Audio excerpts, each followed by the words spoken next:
Going back to my bedside nursing career, I spent a lot of time in actually our medical ICU here, and was always infatuated with ventilators and patients who had really kind of severe respiratory complications. I work in a subspecialized clinic, which is treating neuromuscular patients or patients with restrictive thoracic disorders who have pulmonary complications. What we're looking to accomplish is get a really complex history of what's going on. Because of the complexity of these types of diseases, we're not just looking at how's your breathing, do you cough, do you wheeze. It's a lot of how's your talking, how's your speech. So very in-depth history of what's going on. The visits may or may not include a diaphragm ultrasound based on your underlying disease.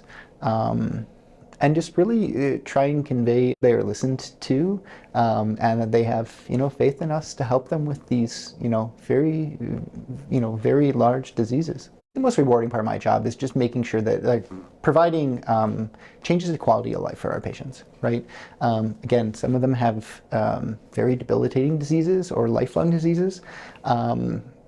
And just knowing that the things we're doing can bring them, relief, bring them joy, and again, improve quality of life, I think is one of the biggest, joys that I get from my job.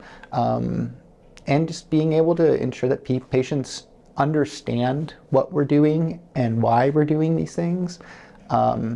So we can make sure they're a part of the decision-making team. I want to make sure that we have a good working relationship and that they have a good open line of communication to us, so we can make sure they're getting to where they need to be and they feel better.